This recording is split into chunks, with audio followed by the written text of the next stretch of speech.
اعوذ باللہ من الشیطان اللعین الرجیم بافضل ذکر بسم اللہ الرحمن الرحیم الحمد للہ رب العالمین والصلاة والسلام علی اشرف الانبیاء والمرسلین وآلہ طیبین الطاہرین المعصومین واللعن الدائم علی اعدائهم اجمعین.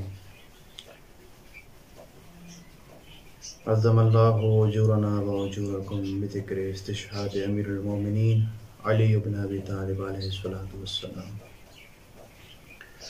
سامعین گرامی، آج اس ہستی کی شہادت ہے،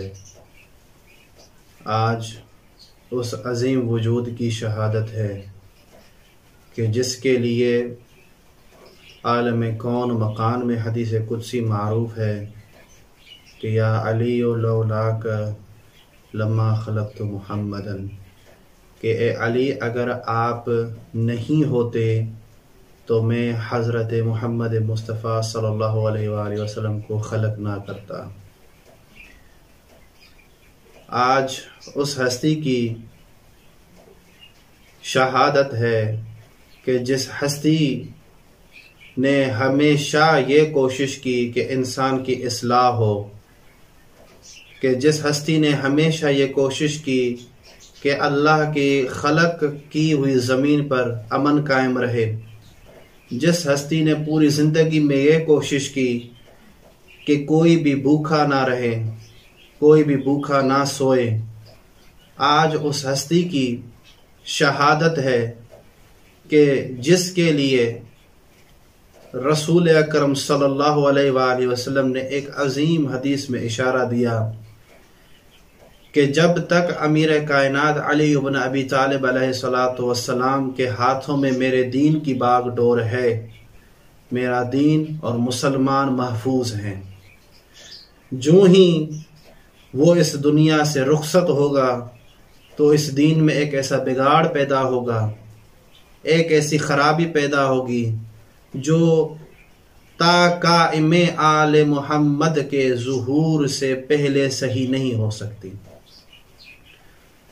تو امیر کائنات علی بن ابی طالب علیہ السلام کے یوم استشہاد، یوم شہادت کے اس موقع پر تمام مومنین کی خدمت میں تعزیت پیش کرتے ہیں، بالخصوص اپنے وقت کے امام صاحب العصر والزمان کی خدمت میں تعزیت عرض کرتے ہیں. آج کی مناسبت سے صرف ایک حدیث، جس حدیث میں بہت سارے معارف چھپے ہوئے ہیں، جو امیر کائنات علی بن ابی طالب علیہ السلام کی بیٹی جناب ام کلثوم سے روایت ہے کہ بی بی فرماتی ہیں، یہ روایت کتاب فرحت الغری میں موجود ہے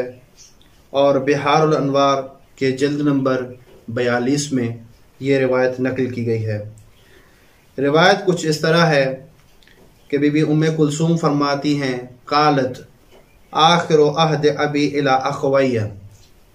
یہ وہ آخری وعدہ تھا جو ہمارے والد نے ہمارے دونوں بھائیوں امام حسن اور امام حسین علیہ السلام سے لیا تھا. ان قال یا بنی اذا انا مت فغسلانی ثم نشفانی،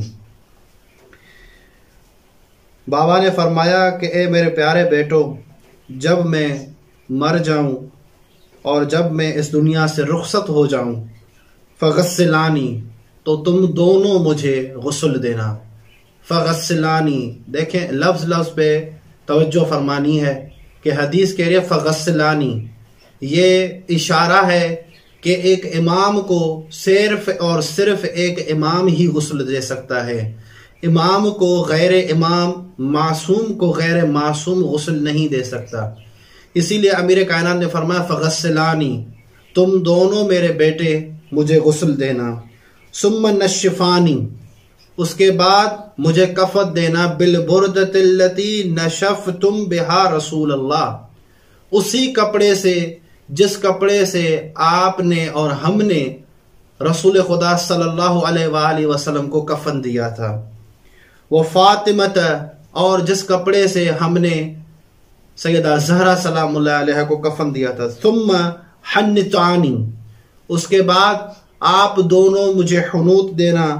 وسجیانی علی سریری، پھر مجھے سریر پر یعنی چارپائی پر لٹا دینا، ثم انظرا، اس کے بعد آپ دونوں منتظر رہے۔ ایک روایت میں ثم انظرا، دوسری روایت میں ہے ثم انتظرا،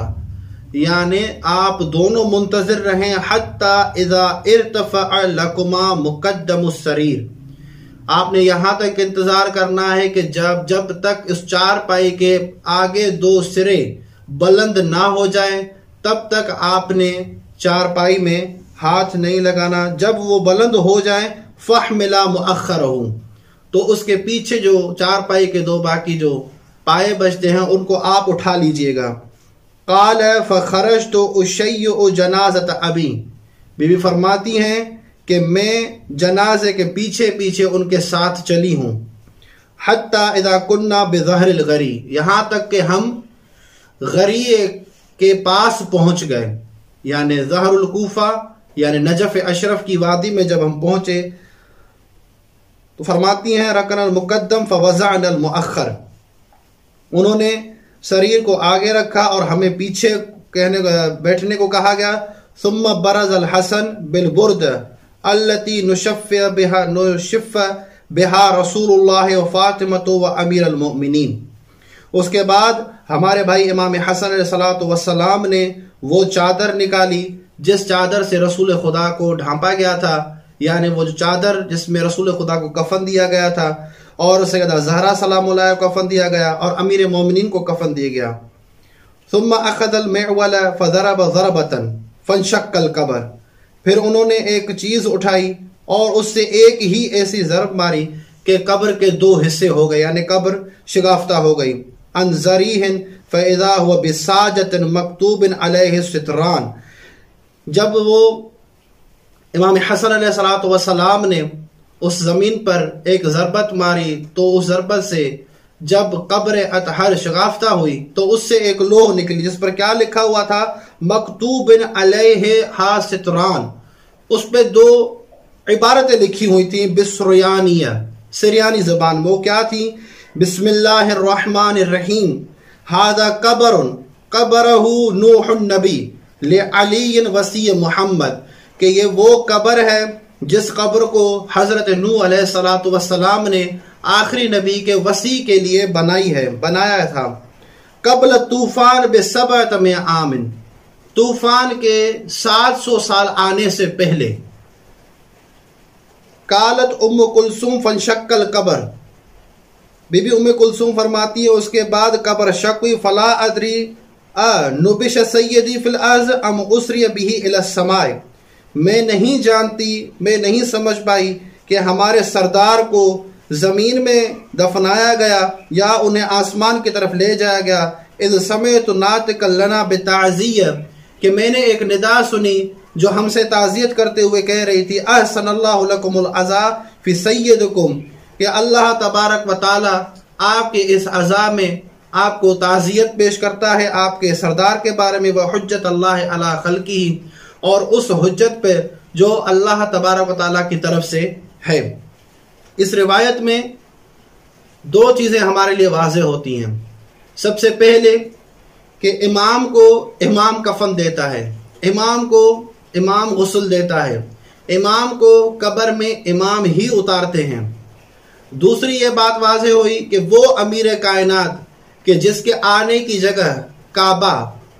کو اللہ تبارک و تعالیٰ نے 2 انبیاء سے بنوایا، اور وہ جگہ جہاں پر امیر کائنات دفن ہو رہے تھے ان سے اس نبی سے وہ قبر کھدوائی جو آدم ثانی کے لقب سے مشہور ہیں۔ تو یہ اس عظیم ہستی کا امتیاز اور خاصہ ہے کہ جس کے آنے کی جگہ بھی اللہ تبارک و تعالیٰ نے انبیاء سے بنوائی اور جس کے دفن ہونے کی جگہ بھی اللہ تبارک و تعالیٰ نے انبیاء سے بنائی۔ السلام علیکم ورحمۃ اللہ وبرکاتہ۔